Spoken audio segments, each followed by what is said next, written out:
Channel. It is January 14th, 2017. Once again, the sun disturbance continues as we're watching a very, very large coronal hole turning towards Earth in the next several days. The reason why I report on these coronal holes is because they are very suspect when it comes to increasing the earthquake activity on the Earth.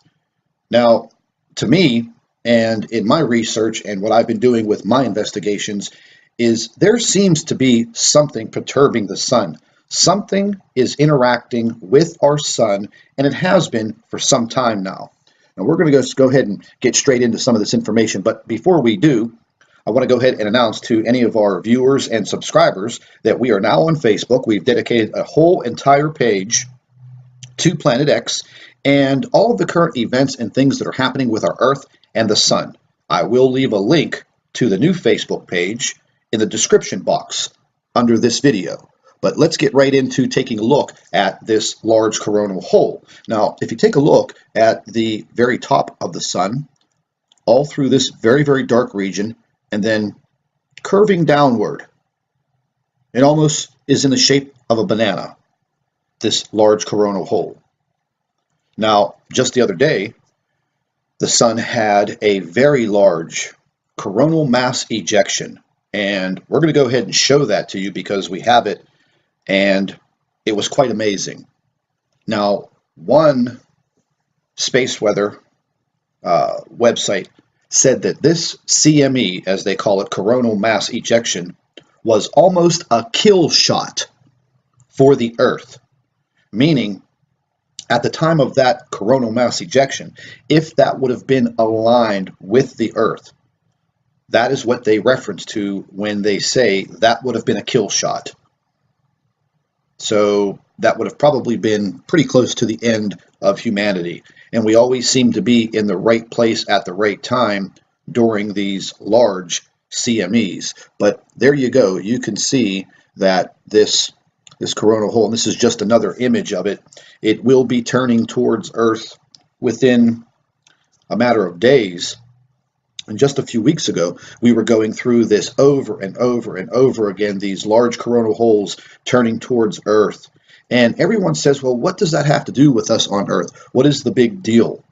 Well, past research has shown that these coronal holes, when they align with Earth, they create all kinds of problems on Earth, and they're directly now well, basically what I'm saying is when we have these coronal holes turning towards Earth, it increases the earthquake activity, just basically in layman's terms. Not getting very scientific with you, but the solar wind and all of the particles that are just blasting out of the sun. And I'm going to show you a short video that shows this. It's amazing to see it happen. But if you live in these earthquake zones, it's not amazing when the Earth is shaking under your feet. And if you're able to keep track of space weather and you happen to live in an earthquake zone, well, you can catch a pretty good idea of what might happen. So before we get into all of that, we're going to check on a few other things. Now, whenever these coronal holes are spewing this massive amount of solar wind, we are getting hit with radiation. And this diagram right here, this is showing you, and this is all up to date, pretty close up to date. Sometimes there's a little lag, a day or two behind in the data. But this is showing you the Earth, the dark side and the illuminated side, illuminated by the sun. The dotted line surrounding the Earth here is basically where our satellites orbit around the Earth, kind of like a safe zone. But as you can see, this is all radiation.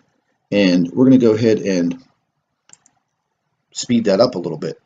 And you can see the radiation will come in and it is enveloping the entire Earth. Now this is actually updating as we speak, and this will start to play. Now this is our magnetopause, and this is what protects the Earth from a lot of this solar radiation. And from time to time, there are issues with our magnetosphere and our magnetopause. But we're not going to get into a whole bunch of that. But what I want to show you is that this radiation is making its way into the Earth. So I will include links for this, and if you want to start to monitor this and start to learn about it, I'll supply you with the links. One very good website to go to is BP Earthwatch. Now, I'm not talking about the YouTube channel. BP Earthwatch has a fantastic website that gives you links to all of this information, and you can click on it and you can start to learn and see for yourself what is happening to our sun and what is happening to our planet. And we're not given the reasons for all of this. It just seems this whole entire year, everything that has happened, we're just not given the information. Oh, big deal, there's an earthquake. Oh, big deal, there is a sunspot. Big deal, there's a coronal hole. But no explanations on why all of a sudden all of this is happening.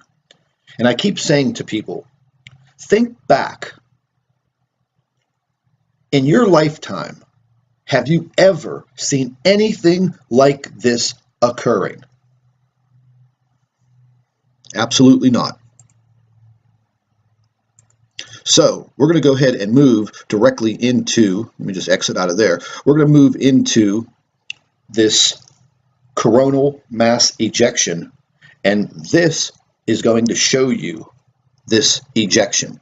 Now, if you look up here at the top, this will show you the planets and several satellites that are moving through space. Here you have the sun directly in the middle. The yellow sphere that I'm circling right here is Earth. Now, watch very carefully. You'll see the coronal mass ejection come directly from the sun, and the Earth was right about here.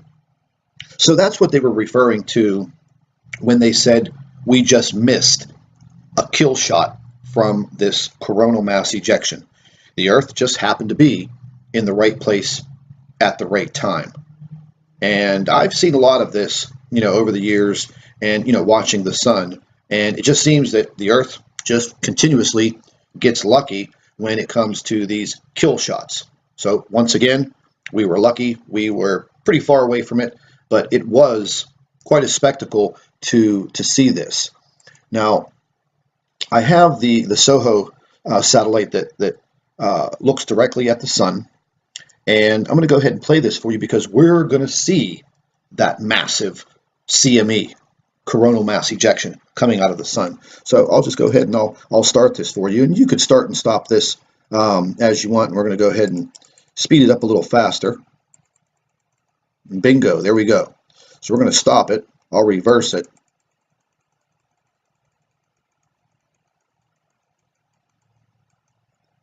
And you could just see how massive this was.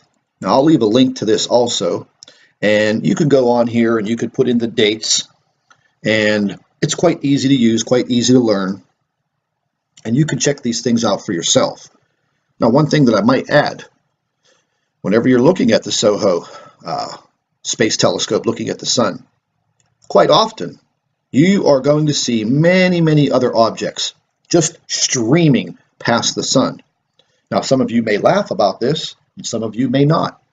But over the years, and I watch the SOHO and LASCO all the time, you may see a UFO or some types of objects that are just completely unexplainable. And how you do that is you just take a small section of dates. Just say, for instance, maybe a 2-day period from January 11th through the 13th. Plug the dates in and hit play, and it will give you those dates. Now, it's going to start off real fast, and I'll just go ahead and show you. There's a whole bunch of little buttons down here at the bottom, very easy to use. And there you see the coronal mass ejection. And then you'll see how fast things are moving through space. And this takes a photograph, I believe it's about every 12 minutes. Now, you can slow it down, you can make it go faster, and right here, the button that says step. All you have to do is click on it, and it will stop what they call the little movie theater for Soho. And if you keep on clicking on it, 1, 2, 3, it basically takes it frame by frame. Now, something that I like to do, you could also reverse it by clicking in the little reverse box right here and hit step, and it will take you in complete reverse. And sometimes when you want to see something, and things move so fast in space that if you watch this, even in slow motion, you might fall asleep. But it's a lot better to just keep on clicking and go frame by frame. Now, something that I almost didn't notice, and we'll just step back, meaning forward, was this large object, asteroid, meteor, and it came right past the sun, right past the area where this coronal mass ejection was. And you could barely see it, blink of an eye, it was there and it was gone. But what I like to do is I like to zoom in once you have stopped the movie player. And you could zoom in as far as you can, as far as your computer will allow you to go. And then you could take a look at these objects just zipping through space and past the sun. Now, every now and then, you may notice an object that just doesn't look like it should be a natural object in space. And how I do it is I just keep stepping through frame after frame, and if I actually end up noticing something, I'll go back and I'll reverse it. Like for instance, this small object down here. So you'll just want to, stop it, zoom all the way in as far as your computer will allow you, and then just pan down and take a look at the object. And that's the object that I was looking at. And that obviously is probably some type of massive asteroid or meteor zipping through space. But sometimes you're going to find an object that just doesn't look like it is a natural part of space. And as I was going through this earlier, what I'm referring to are UFOs. There are a lot of them that show up from time to time, and they will look like your typical saucer-shaped UFOs. Some of them are very large, they're triangular. I mean, they're there, folks. I mean, the universe is so massive. Our galaxy is so massive, and there are so many galaxies. The odds of extraterrestrial life, it just has to be there. We're not the only living, breathing creatures in this galaxy or in this universe. But from time to time, you will see things flying by that you just can't explain. And if you're able to capture them and zoom in and look at them, you're going to see for yourself that these are not asteroids, they're not meteors. And I even had one guy try to debunk me and tell me they were ice crystals. Yes, that is correct. He said they were ice crystals that were in the perfect shape of a UFO. And again, ice crystals that close to the sun and twice the size of Earth. So that would make it an iceberg. And wouldn't you think that it would melt being that close to the sun?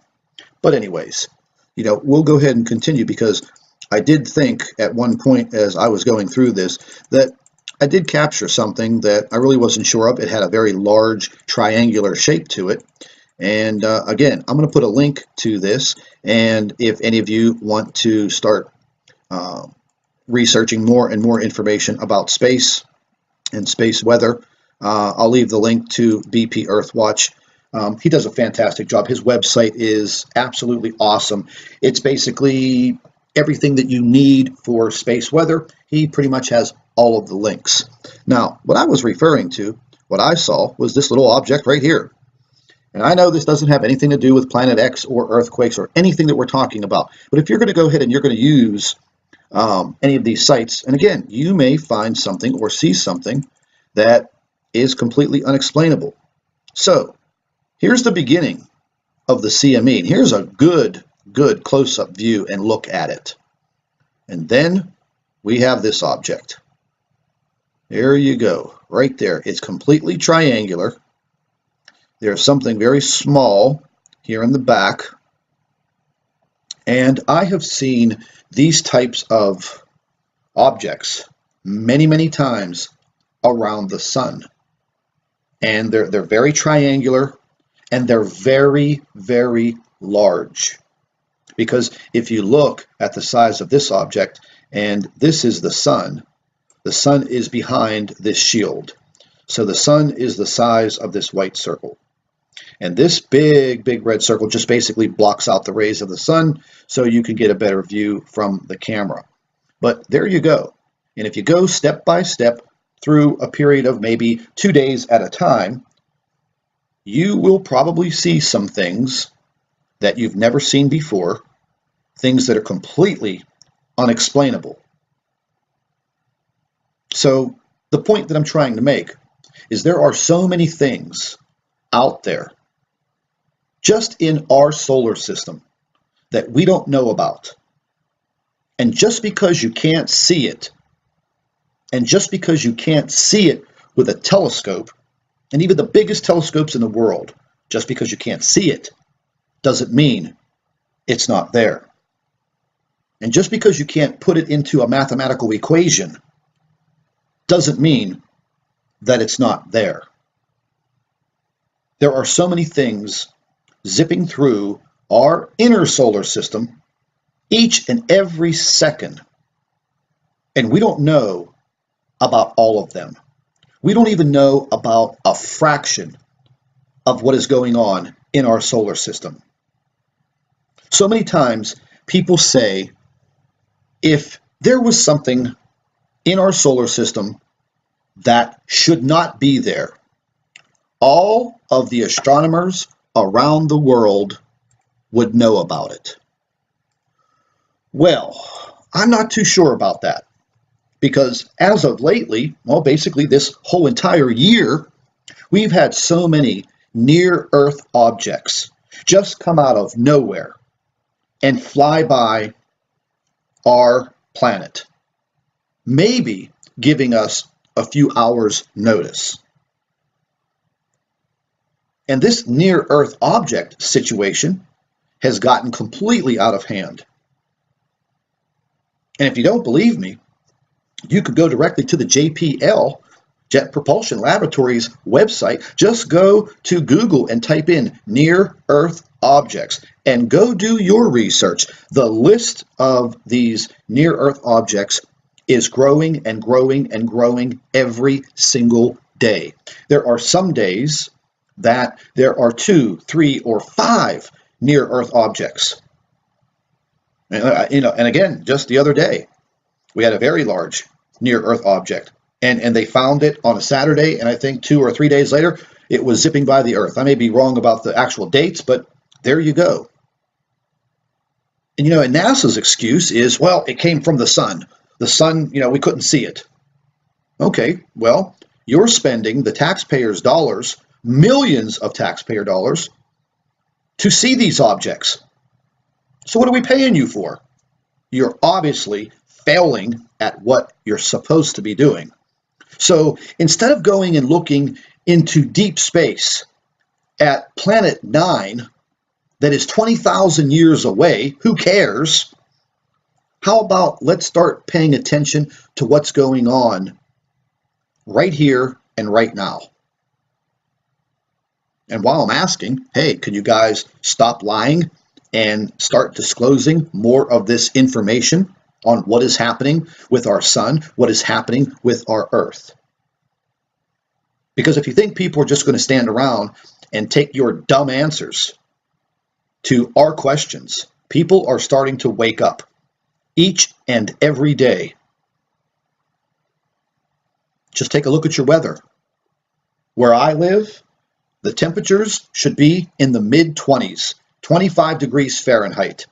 The other day, I walked outside, it was 67 degrees Fahrenheit. 67. Folks, my grass is growing in the middle of January. Okay, I may need to go out there and cut it. So again, for people who tell you that there is nothing going on, there's nothing to worry about, okay, you know what? Just leave those people alone. Don't even waste your breath anymore.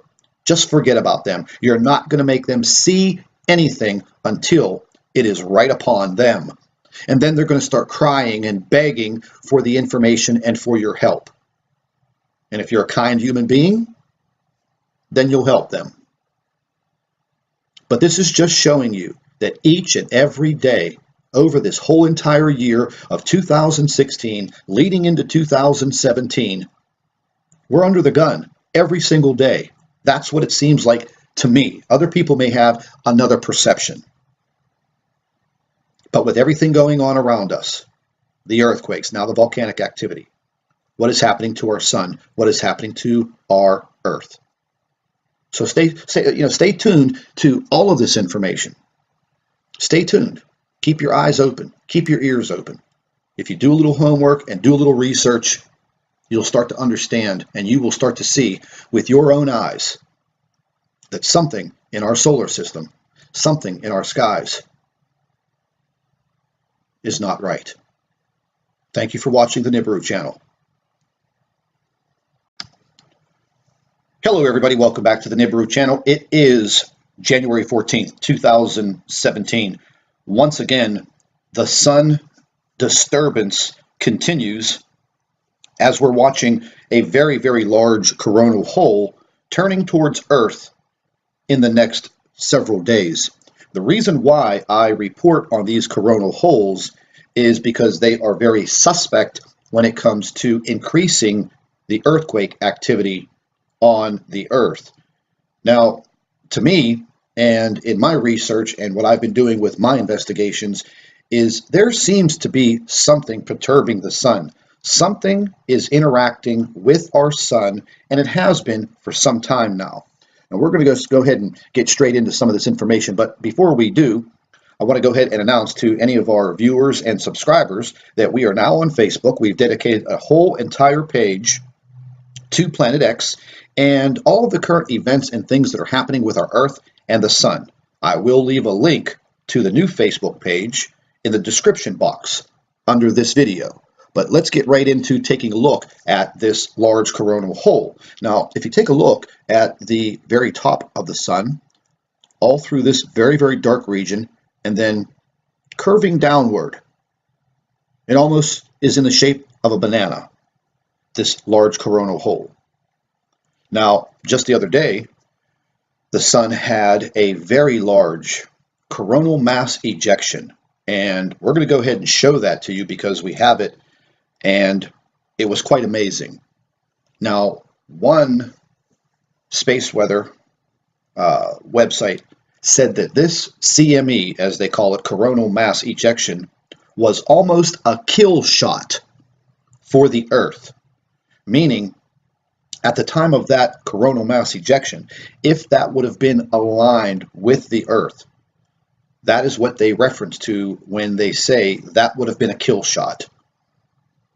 So that would have probably been pretty close to the end of humanity. And we always seem to be in the right place at the right time during these large CMEs. But there you go. You can see that this coronal hole, and this is just another image of it, it will be turning towards Earth within a matter of days.